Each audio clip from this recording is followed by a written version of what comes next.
4. nodaļa – pārpasaulīgās zināšanas.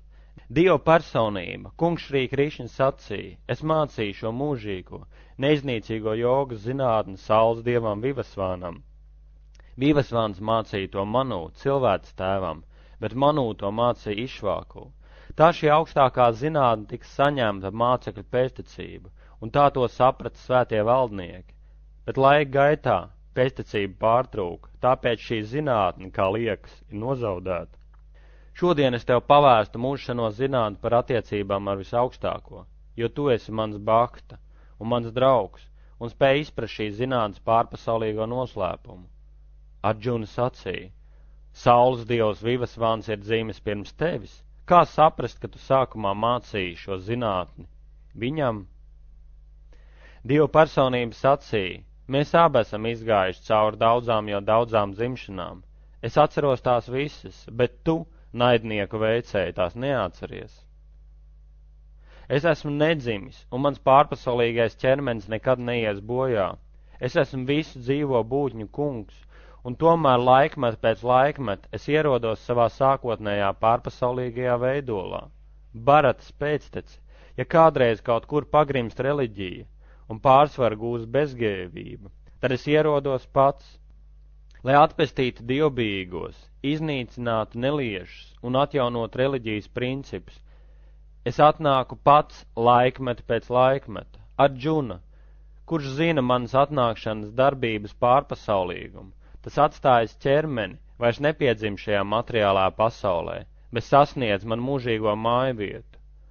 Atbrīvojušies no pieķeršanās, bailēm un dusmām, pilnīgi iegrimuši manī un raduši patvērumu manī, daudzi ir šķīstījušies ar zināšanām par mani un visi sasnieguši pārpasaulīgu mīlestību uz mani.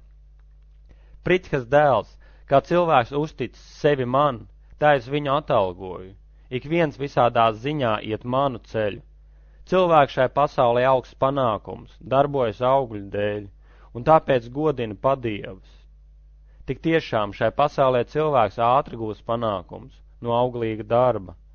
Saskaņā ar 3 materiālās dabas īpašībām un darbību tajās es esmu sadalījis sabiedrību 4 daļās. Kaut arī es esmu šīs kārtas radījis, tev jāzina, ka es nekā nedaru un esmu nemainīgs. Neviens darbs man neietekmē, es netiecos pēc darbības augļiem, kurš zina šo patiesību par mani, tas nesapinas auglīga darba pretdarbībās. Visas atbrīvotās dvēseles senos laikos šādi darbojoties, izprata manu pārpasaulīgo dabu, tāpēc pilda savu pienākumu, kā to kādreiz darīja viņi. Pat saprātīgie nezina, kas ir darbība un kas ir bezdarbība.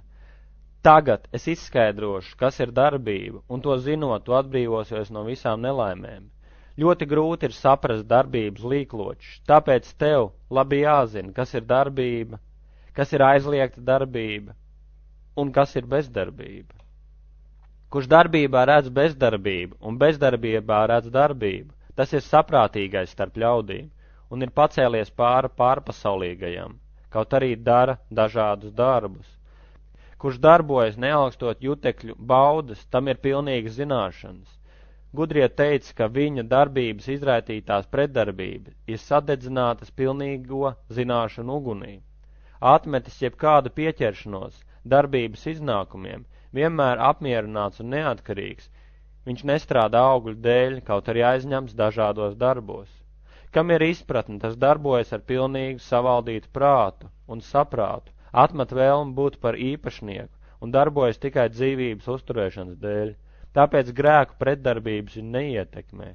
Kurš apmierināts ar to, kas atnāk pats par sevi, kurš brīvs no pretstatiem un skaudības, kurš stingrs gan veiksmē, gan neveiksmē, tas nekad nesapinas, kaut arī darbojas. Kurš nav pieķēries materiālās dabas īpašībām, kam ir pilnīgas pārpasaulīgas zināšanas, tā darbs pilnīgi saplūst ar pārpasaulību. Kurš pilnīgi iegrims Krišņas apziņā, tas noteikti sasniegs garīgo valstību, jo viņš ir pilnīgi ziedojies garīgajai darbībai, kurā ziedojuma uguns ir absolūti un arī ziedojums ir garīgs. Vieni jogi pilnīgi godīgi un padievs, ziedojot tiem, citi ziedo augstākā brahmana ugunī, citi ziedo klausīšanos un jutekļus prāta savaldīšanas ugunī, un vēl citi ziedo jutekļu priekšmetus jutekļu ugunī. Citi, kuri grib apzināt sevi, savaldīt prātu un jutekļus, ziedo visu jutekļu un dzīvības dvašas darbību, savaldīt prātu ugunī. Uzņēmušies stingrus zvērestus, daži iegūst skaidrību, ziedojot īpašumus, citi ir izdarot grūtas askēzes, ejot 8 pakāpi mistisko jogas ceļu, vai apgūstot vēdes, lai attīstītu pārpasaulīgās zināšanas. Vēl citi, kur vēlas iegrožot elpu, lai gremdētos transā, ziedo izelpu ielpā un ielpu izelpā, un pilnīgi apturējuši elpu, iegrims transā. Citi ierobežo ēšanu un ziedo pašu izelpu. Kurš ziedo un ziedojumu jēgu, tie attīrās no grēku pretdarbībām un nobaudījuši ziedojumu nektāri, iet pretī augstākajam mūžīgajam. Labākais no kurū dzimtas, bez ziedošanas neviens nespēja dzīvot laimīgi, ne uz šīs planētas, ne šajā dzīvē, un ko tad lai saka par nākamo? Visi šie ziedojumi ir atzīti vēdās, un visi tie ir radušies no dažādu veidu darbības.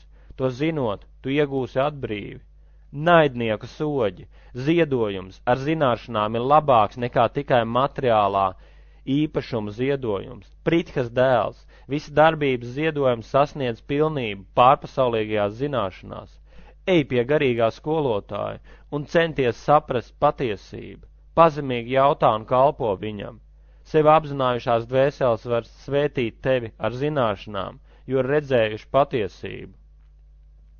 Ieguvs īstenas zināšanas no sevis apzinājušās dvēseles, tu nekad vairs nenomaldīsies, jo arī šīm zināšanām redzēsi, ka visas dzīvās būtnes ir visaugstā daļa, jeb citiem vārdiem sakot, ka tās ir manas.